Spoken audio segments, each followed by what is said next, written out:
জনাব সিদ্দিকুল্লাহ চৌধুরী। বহু আলোচনা হয়েছে, খড়ি নদীর পাড়ে, মন্তেশ্বরে অনেক কথা হয়েছে, রাজ্য জুড়ে হয়েছে। আজকে কোনো বিতর্কের জায়গাতে আমি নেই। জনাব সিদ্দিকুল্লাহ চৌধুরী রাজ্যের মন্ত্রী ছিলেন 21 সালে, আবার 26-এ প্রার্থী। মার্জিন বাড়বে কিনা সেটাও জানার আছে। সাহেব বলছি, মার্জিনটা যা গতবার যা ছিল 21-এ, এবারে মার্জিনটা কতটা বাড়তে পারে?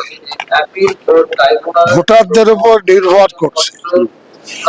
পশ্চিমবাংলার মানুষ মমতা ব্যানার্জির প্রতি আস্থা রাখে, একইভাবে মন্তেশ্বর বিধানসভায় আমার প্রতি যথেষ্ট আস্থা আছে। আমার বিশ্বাস উপরওয়ালার মেহেরবানি হলে মার্জিন বাড়ারই কথা।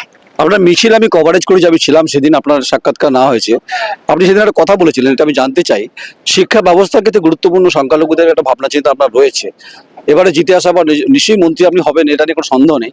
এই যে সংখ্যালঘুদের ছেলে মেয়েদের IAS IPS করা এবং তাদের WBCS করার একটা পরিকল্পনা আপনার মধ্যে আছে, এটা মেধাটা, এটাকে বিকশিত করতে হবে ভাবনা।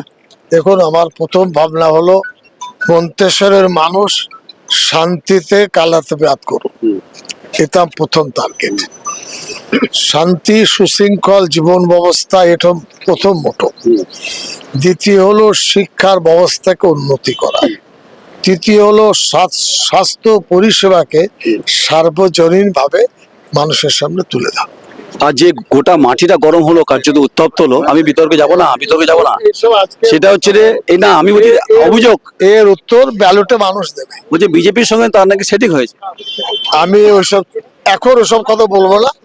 কৃষকদের সাহেব, কৃষকদের উন্নতির ক্ষেত্রে, কৃষকদের উন্নয়নের ক্ষেত্রে, কৃষকদের শ্রমিকের ফসলের দাম, মুখ্যমন্ত্রী টাকা পয়সা দিচ্ছেন কৃষকদের। হ্যাঁ,